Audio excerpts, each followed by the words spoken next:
Di sini sebelumnya saya ingin memperkenalkan diri terlebih dahulu. Perkenalkan, nama saya Suhartini, mahasiswi Bahasa dan Sastra Inggris di UIN Alumni Makassar, semester 6, kelas AG2.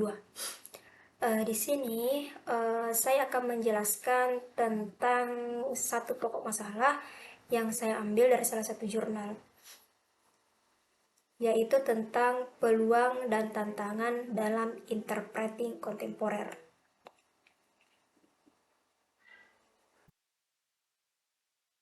Yang pertama itu kita harus mengetahui terlebih dahulu apa sih interpreting itu, dan siapa yang melakukan interpreting itu.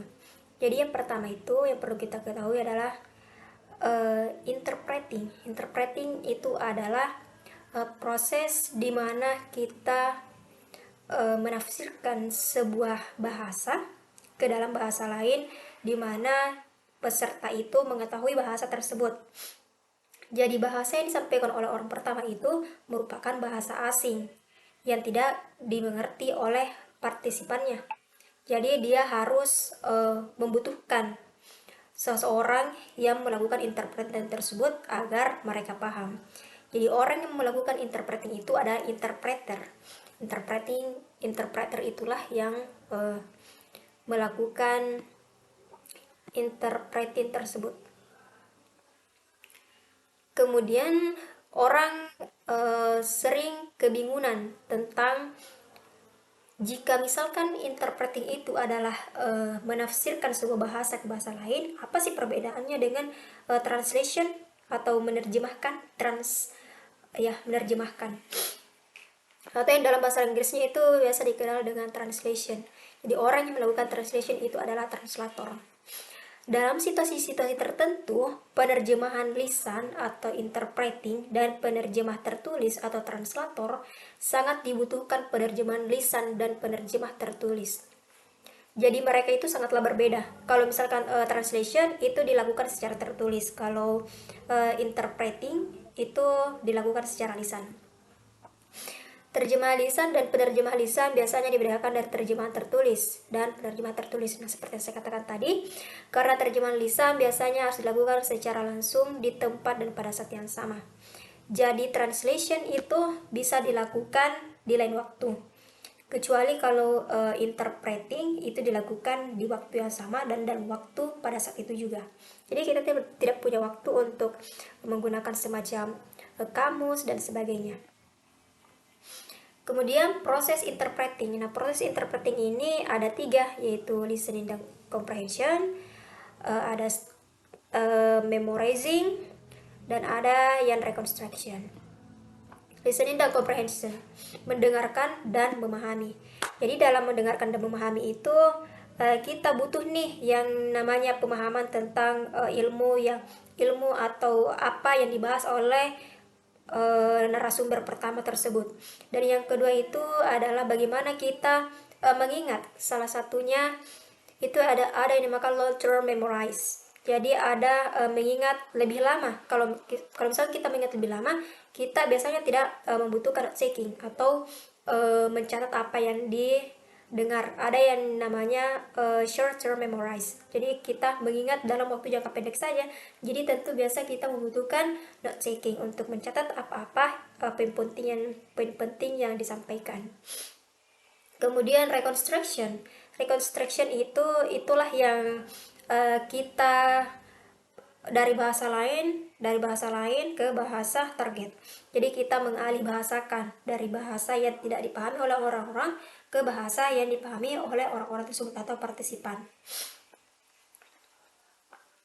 Jadi dalam proses interpreting ini kita membutuhkan yang namanya pemahaman budaya, ekspresi yang akan ditampakkan pada partisipan tersebut, karena biasanya kita itu tidak cukup dengan apa yang dikatakan. Jadi kita membutuhkan suatu ekspresi itu untuk menggambarkan apa sih yang dikatakan dari narasumber tersebut.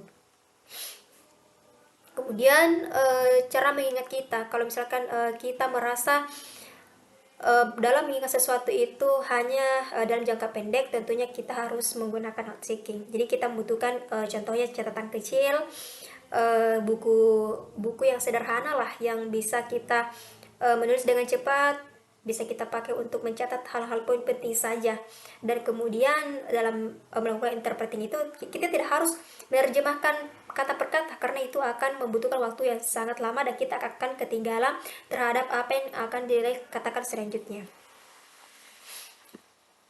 Dan tentunya juga kita harus memahami bahasanya. Dan next yang slide selanjutnya itu adalah kendala dan faktor pendukung. Karena yang akan kita bahas di sini adalah peluang dan tantangan dalam interpreting kontemporer. Jadi kita tidak akan terlepas dari yang namanya tantangan selama kita melakukan interpreting itu sendiri. Jurnal atau penelitian yang kebetulan saya dapatkan itu ada yang salah satu kendalanya yaitu kurangnya sosialisasi tentang peluang dan tantangan dalam interpreting kontemporer. Dia belum memahami apa sih, bagaimana sih cara melakukan interpreting kontemporer itu, dan dia kurang dalam mensosialisasikan apa yang menjadi faktor terkendalanya interpreting kontemporer, sehingga terjadi beberapa hambatan. Yang kedua itu kurangnya pengetahuan mitra tentang peluang dan tantangan dalam interpreting kontemporer. Jadi dia tidak mempunyai pemahaman ketika melakukan interpreting tersebut. Dan yang terakhir itu adalah kelompok terarah. Jadi untuk mengatasi kendala-kendala atau faktor pendukung dalam tantangan interpreting kontemporer ini, maka peneliti melakukan salah satu cara di mana dia bisa mengatasi hal tersebut, yaitu dengan melakukan kelompok terarah atau dalam bahasa Inggrisnya focus group discussion. Yang pertama itu ada yang dinamakan kesehatan organ. Kesehatan organ dimaksud di sini adalah bagaimana kita mendengarkan.